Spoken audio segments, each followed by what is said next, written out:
3 years ago, we built our dream truck camper to travel the United States. 2 years and 1 baby later, and it was time to start our next adventure, boat life. We sold our truck camper and set out shopping for something we could enjoy as a family. But as usual, I think we ended up with more than we bargained for. Slight problem, the boat won't start. Okay, Courtney, try cranking it. Try again.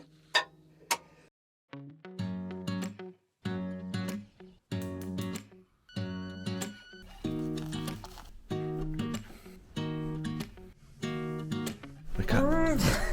Wake up. I found something. Check it out. Usually Courtney just sort of laughs at me and rolls her eyes when I show her things that I found, but when I mentioned a houseboat to her after we sold the camper, she seemed pretty excited, so I think we're gonna have to go check this thing out. Oh my goodness, you guys. I have a feeling that today is going to be an adventure. I don't know that I want to let Riley know exactly how excited I am, because then we might enable each other a little too much. Here we go. If it looks half as good in person as it does in the pictures, this is gonna be awesome. Alrighty, here we go.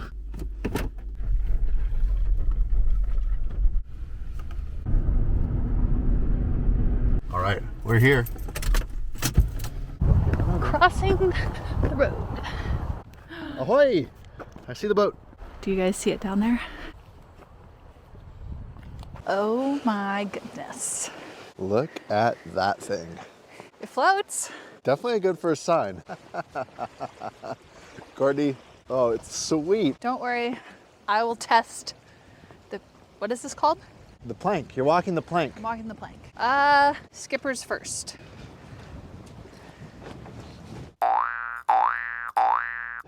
Knock, knock. Yeah. I'm going in. Do you know if there's any critters in there? Hello. Ooh, this door's a little short. Welcome to my house. Do you think maybe the listing photos are from when he bought it? I think maybe so. It's definitely not as nice as it looks in the pictures. This is where the captain goes. That's the first bedroom. It's,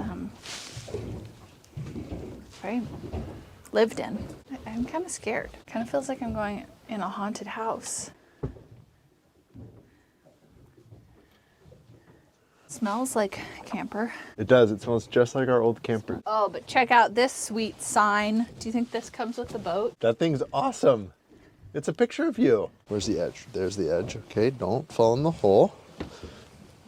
And then here is the front bedroom.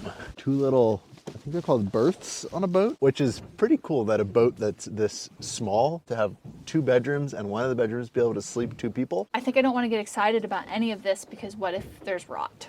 So I think we probably should start by looking for that. It's a houseboat, but none of the house even matters if the boat is compromised. So I'd like to crawl around, look underneath, and see what we're even dealing with before we get too excited about the house part. All right, into the belly of the beast.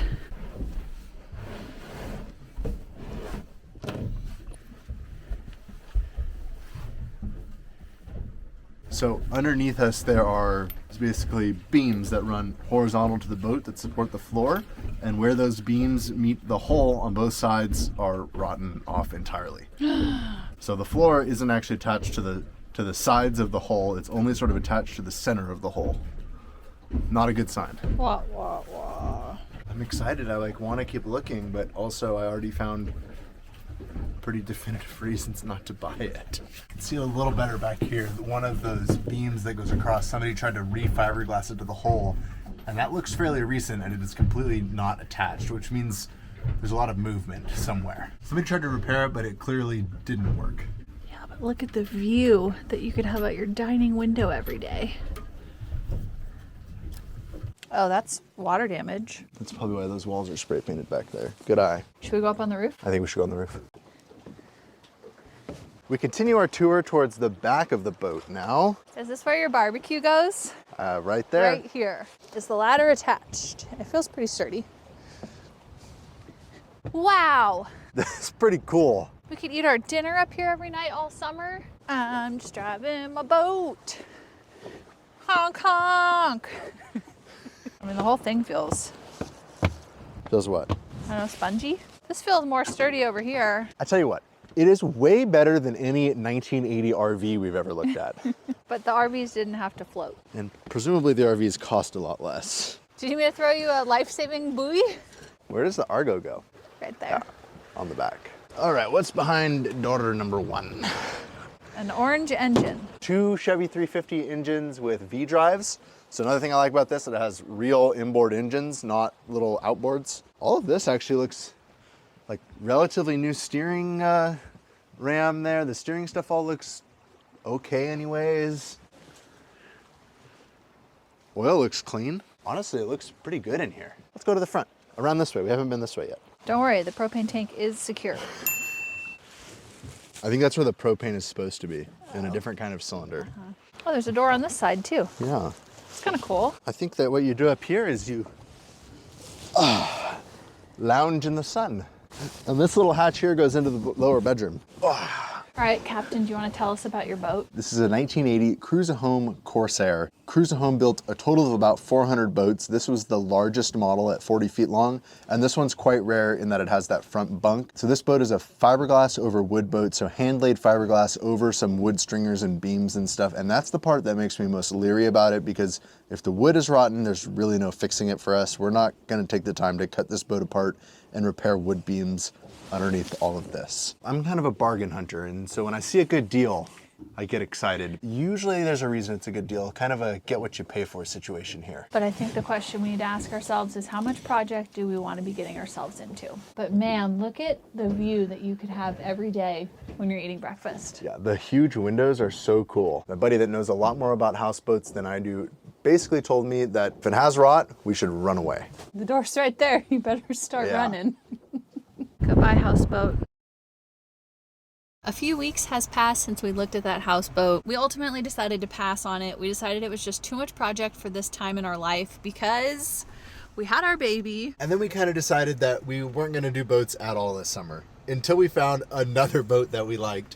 I sent the guy a message. He just messaged back, and it's right here in town, and we're going to go take a look. This one is smaller, significantly cheaper, and shouldn't really be any project at all. So let's go check it out. There it is. Oh yeah, the lime time.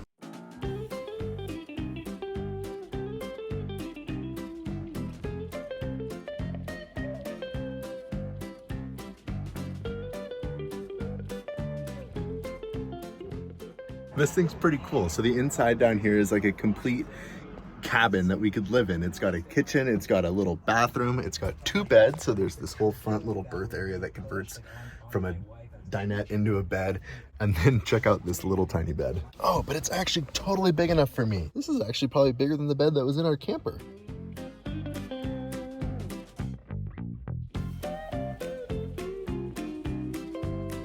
Fridge,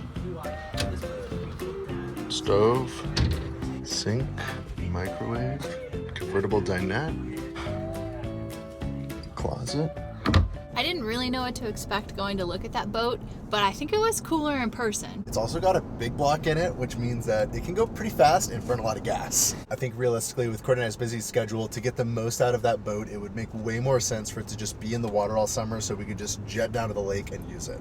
That comes to problem 2, which is finding somewhere to keep our boat in the water all summer because it is almost impossible to get slips around here. I don't really know how this is all going to play out, but if you know us, there's a solution here somewhere. So stay tuned. Welcome back to our boat shopping saga. It's been a few months now since we looked at the first boat, and finally another boat popped up. But this one, there's something really unique about that has us excited. The first one we looked at was huge. The second one we looked at was pretty small, and I would say this one's somewhere in between. Let's go check it out. I can't believe that it's real, but you guys, we bought a boat. They say that the 2 best days of boat ownership are the day you buy it and the day you sell it. So I guess that makes this the best day of my life. Let's go check it out. Here it is. Here is our new Super Aeronautique surf boat. Who wants to go surfing? No, just kidding. That's not our boat. All right, babe, you ready to learn how to sail? This boat definitely intimidates me, but it's gonna be a whole lot of fun to learn how to go sailing with you. Just kidding. I think if we hopped on this boat right now, you would have to change our channel name to Ambition Sinks. That's funny. We know nothing about sailing, maybe someday, but this is not our boat for now. All right, that's enough playing around. Are you guys ready to see our actual boat? Let's go. Say hello to our new old boat. This is a 1978 Bayliner 28-foot cabin cruiser, and I am already so in love with this thing. We want to give you a full tour of this thing, but it's a beautiful day, so let's head out to the lake. First things first, we need to get this boat fired up so it can warm up. Whoa, hold on. There's something way more important. Now we're ready. Let's see.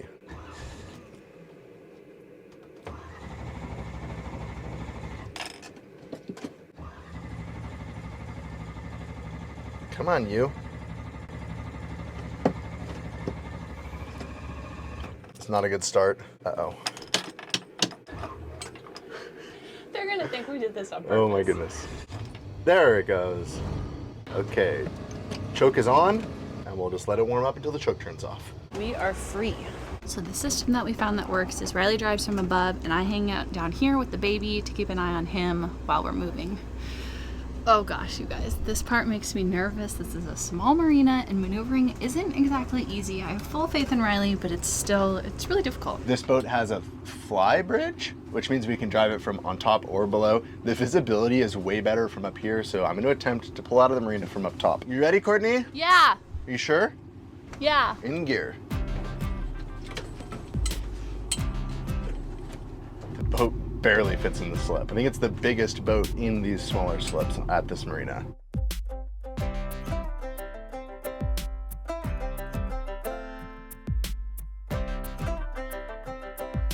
This lever here engages the transmission, so we have forward or reverse. The middle is neutral. Here we go. We're headed out onto the lake. We're gonna go find somewhere nice to park for the day. It moves pretty quick when it's in gear, so I do a lot of in and out. All right. You're doing a great job. And we're off. Thanks, Courtney. That's because I'm wearing a captain's hat. This hat right here means that you automatically know how to captain a boat. Okay, we are successfully out of the marina. Goodbye, Marina.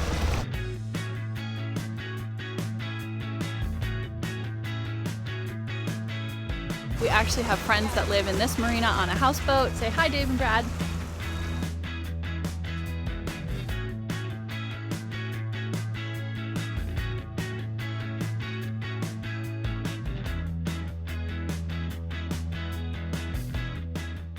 All right, we're out of the marina, so here we go.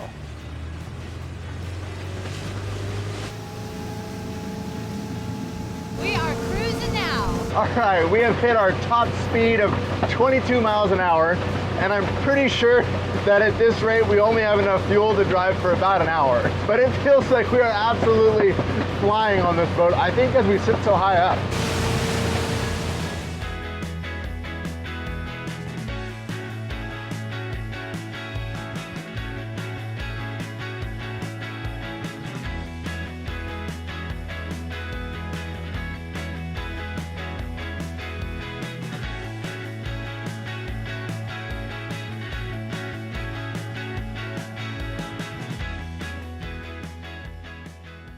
All right, a little terrifying shutting it off when we're out at sea, because what happens if it doesn't start again?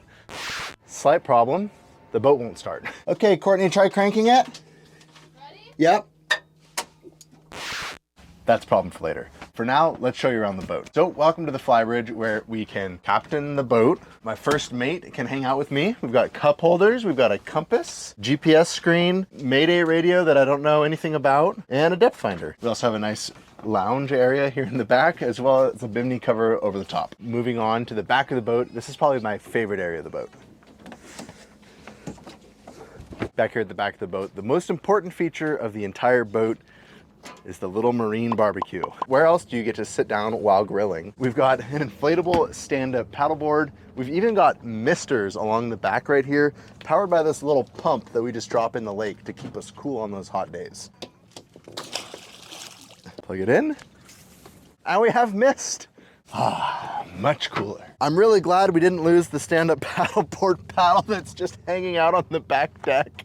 Oops. We have a spacious swim platform on the back, complete with a ladder, which we also forgot to stow. I think we need to make like a boat startup checklist that we check everything off of before we take off out of the marina. There's also a shade bimini for this area, but it was pretty torn, so we took it home to do some repairs on it. What else do you guys want to see? Do you want to see the engines? Well, engine, there's one. This boat is powered by a Chevy Big Block 454 engine. There's only one of them, but it's got some pretty good get up and go. Back here, we've got 4 6-volt deep cycle batteries that power the house, along with one 12-volt battery that is the starting battery for the engine. Those are both charged off the shore power and the alternator, which we can switch right here. So if I've got it in the middle, the shore power or the alternator will charge both the starting and the house battery, or I can select one or the other. So if we're out like this, just parked, listening to music, running the lights, we'll switch it over to house so that we can't accidentally drain the starting battery. It is a stern drive engine, so we've got a Volvo 280 outdrive on this thing. Another cool feature about this boat is that to work on this engine, I can just get all the way down inside here and have a nice comfy spot. Another guy at the marina that I met suggested that I put a couch and a flat screen TV down here because he said I'm going to be spending a lot of time down here. I hope he's wrong. Something that I think is cool about this boat is that we can walk along the outside here to get to the front area. This looks like a perfect lounge spot to me, so I think we're going to need to add some like foam mats or something. But also I don't really spend very much time lounging. So up here on the front, we've got this little hatch and an anchor. I don't know anything about anchors. I'm sounding like a broken record. I don't know anything about boats at all. Well, I guess you take that off first. Looks like there's a line in here. And then I guess you just kind of say, anchors away. I don't think I'm gonna let it all the way out.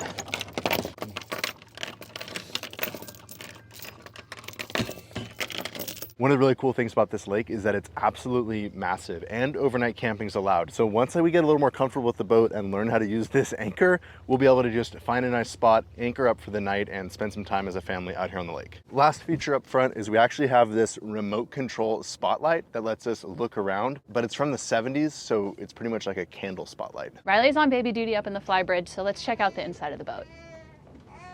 Watch your head. The biggest thing that sold me on this boat is in the front of the boat, but we'll start in the back of the boat. This has a kitchen that's pretty similar to, I would say, a camper kitchen. It has a 2-burner propane cooktop, which we probably will never use because I don't know why we would cook inside when we can cook outside, but it has it. It also has a really good sized fridge as well as a ton of storage. The previous owner left a bunch of dishware for us, which is awesome. And so this cabinet has cups, and then I think this one has bowls.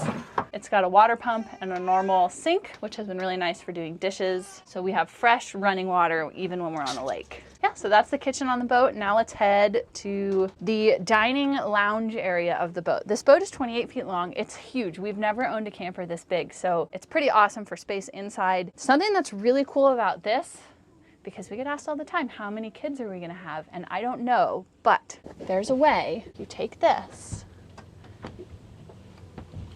and it becomes a bunk bed. Oh yeah, and then you clip this up into the clips in the ceiling and it becomes a bunk bed. So 1, 2, I think you could fit 4 kids on this thing. How do we put it away though? That was actually pretty easy. So I think that this boat sleeps, we'll say 1, 2, 3, 4, I think you could sleep 6 people on this boat. I don't know that that would be comfortable, but I think you could do it. This is the dinette. This is also huge, and it's got this that flips up, and then there's a bar that slides over to make the dining table bigger. But if you want a little more space, you can leave it flipped down. But the thing that I was most excited about on this boat is this front bed. This has basically turned into Oliver's little play area, safe space to put him. So we've got a little lounger.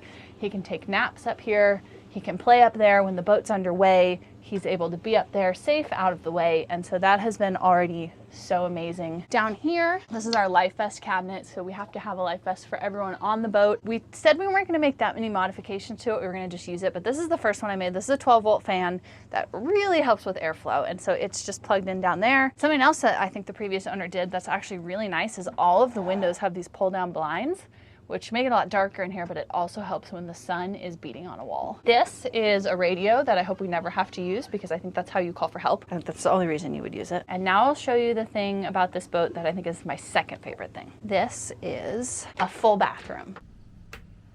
Guys, I never thought we'd own a boat with a bathroom, but it's already come in so handy. This boat is definitely a little quirky. I think it's actually something I like about it, and I think it's also the reason it was in our price range, but it does everything we need it to do. We can cook in it, we can sleep in it, we can use the bathroom, we can shower, everything works. This is how you drive the boat from down below, but the previous owner said he prefers to drive it up from the flybridge, and I totally agree, the visibility is way better. We've been told the horn doesn't work, so the previous owner did provide an auxiliary horn that hopefully we don't need, but we have it if we need it. The lake that we live on has a ton of mooring balls, a national forest, and you can actually go out and use them for quite a few days. I'm a little intimidated by doing that, but it also sounds incredibly fun, so I'm kind of hoping we work up our confidence a little bit and we can actually sleep on the boat out on the water and do like a weekend long trip. For now, we've just been going back in the evenings, but I'm really looking forward to that. Slight problem, the boat won't start. I thought I'd already fixed this with a loose battery cable that I found, but now it still won't start. And we're pretty quickly drifting to shore. It's not panic time yet, but it's getting close. What is going on? Okay, Courtney, try cranking it. Ready? Yep. Try again. Hold on.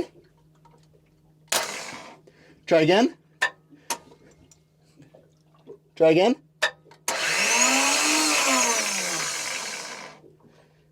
Try again. Uh-oh. I need something to tap with. For some reason, the starter solenoid is sticking.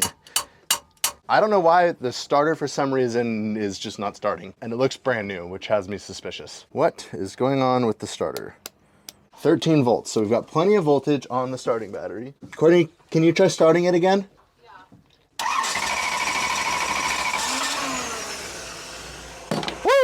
And it started. I didn't actually do anything to fix it, it just magically started. Let's keep driving. And we are moving away from the shore. This is a terrifying problem that we are going to need to figure out. Because unlike a car, you can't just pull over on the side of the road in your boat. You're kind of stuck on the lake at the mercy of the wind, and I could see that being a problem. Are there lake tow truck drivers? Who do you call if you break down in your boat? Dozer Dave.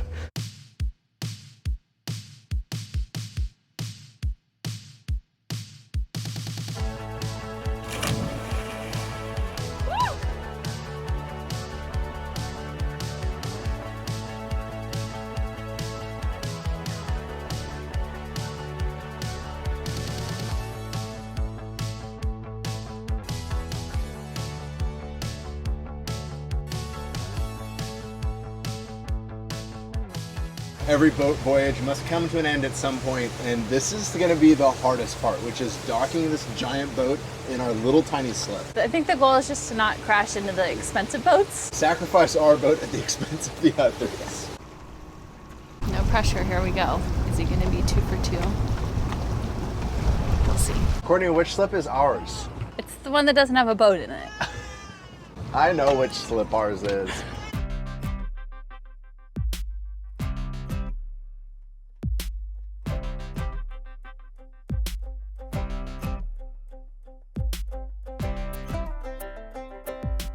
Should I hop off?